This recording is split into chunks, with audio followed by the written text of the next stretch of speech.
Continuation of Chapter 5, Part 2.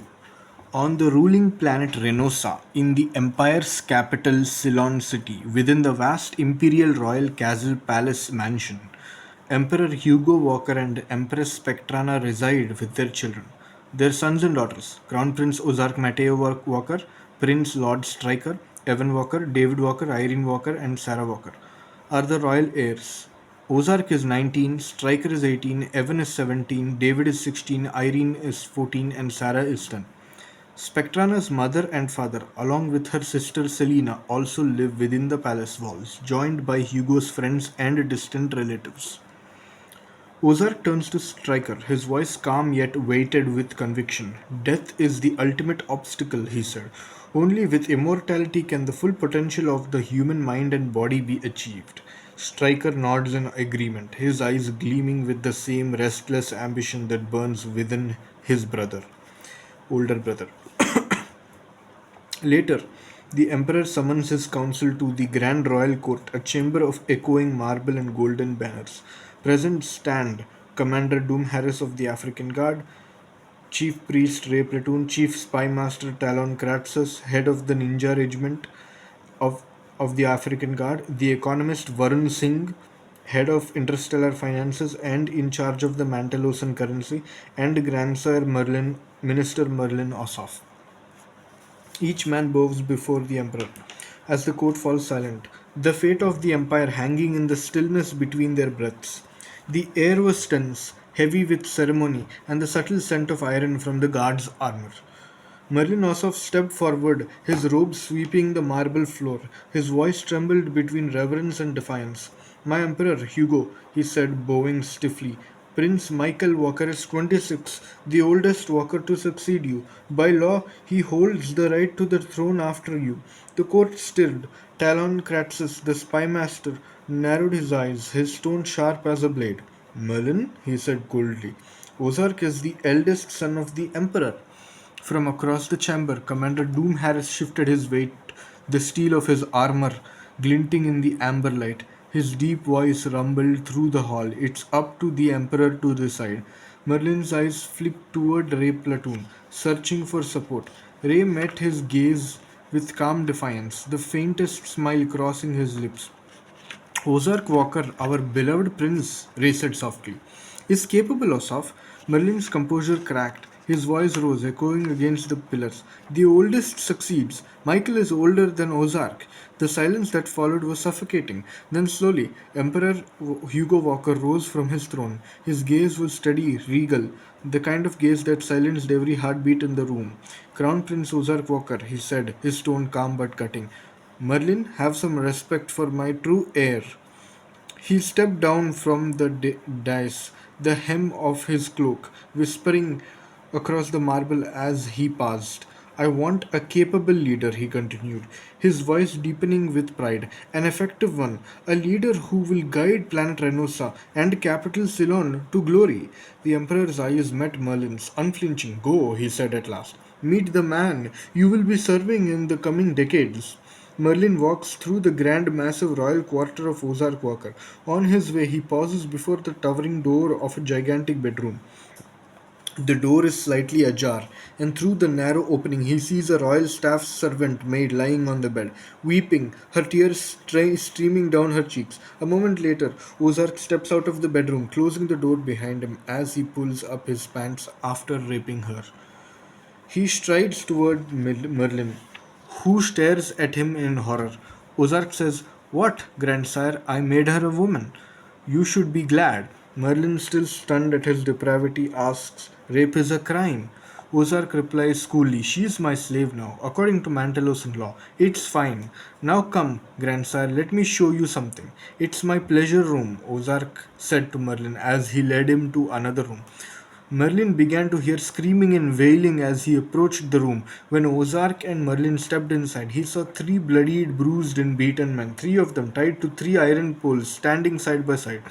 Merlin froze, horror tightening in his chest as he took in the sight of the tortured men. Then to his right he saw Lord Stryker calmly slicing off the fingers of a man bound to a chair. The man shrieked in agony, his cries echoing off the cold walls. Lord Stryker looked up a chilling smile curving his lips. This is fun, he said, his tone disturbingly casual.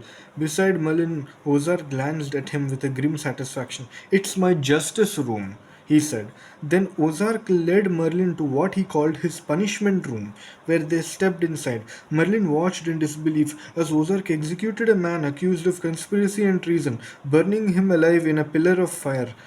The man screamed tore through the chamber as Ozark declared his crime. Being a citizen of Quantum, the planet annihilated long ago by Ozark's father Hugo and Doom Harris. Moments later, Ozark turned to two women, poor frail souls from planet Gabonia, and executed them purely for amusement.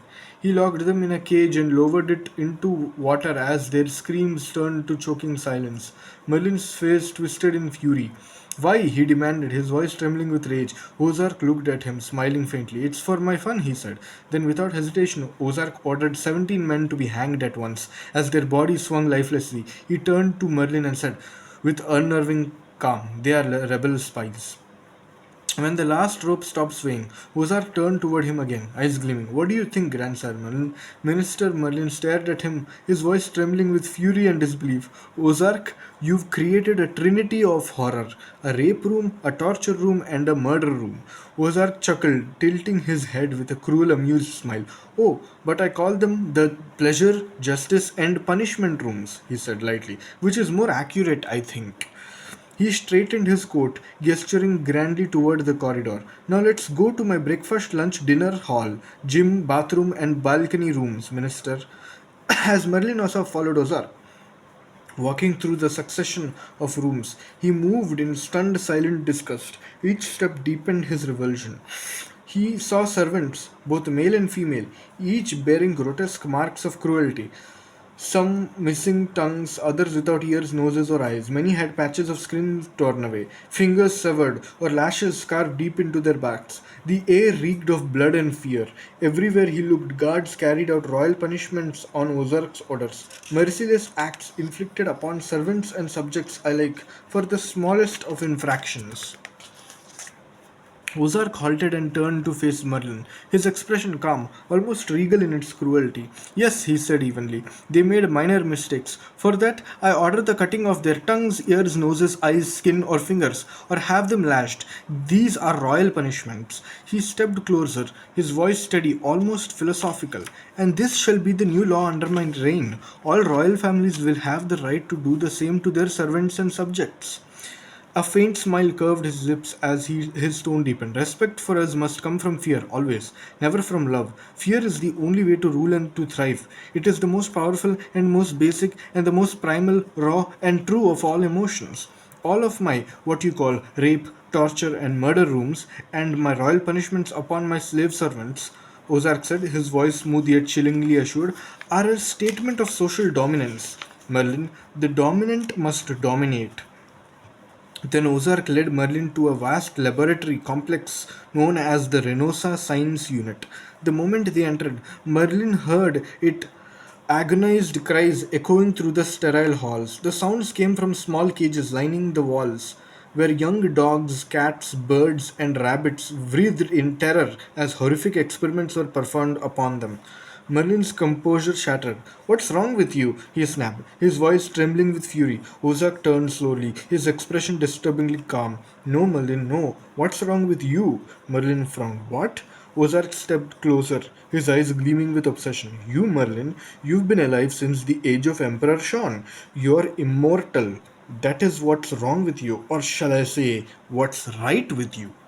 I need that, Merlin, your secret to immortality. Never, Merlin growled. Ozark gestured toward the suffering creatures around them. And these painful experiments on what you call cute little pets are all for immortality. Tell me your secret, and these experiments on the dogs, cats, birds, and rabbits will stop immediately.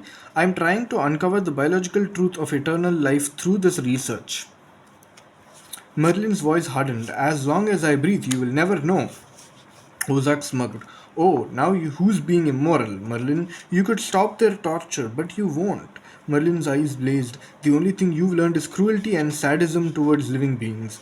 If you ever gained immortality like me, you would destroy the world.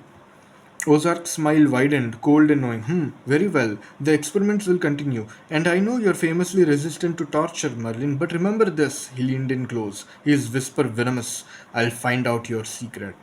Merlin left Renosa, his steps heavy and his heart fractured.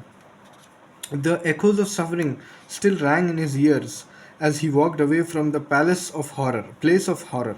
He returned to Wadler, burdened by a sorrow deeper than words, a grief born not only of what he had witnessed, but of what he was bound to. For despite the evil he had seen, Merlin knew he could not break free. By his legendary oath sworn ages ago, he was bound to serve the bloodline of Emperor Hugo, and now that oath chained him to Ozark, a master who embodied everything dark and cruel in the world he once vowed to protect. The empire's systematic use of humiliation, jail and imprisonment, enslavement and forced labor, assault, hittings and beatings, corporal punishment, torture, and execution upon its subjects had reached an extreme, unparalleled severity. What once served as measures of control had developed into instruments of domination and cruelty, turning the empire into a vast machinery of suffering where fear had become the only law. This is chapter 5, Ozark's Play, part 2. Over. Thank you.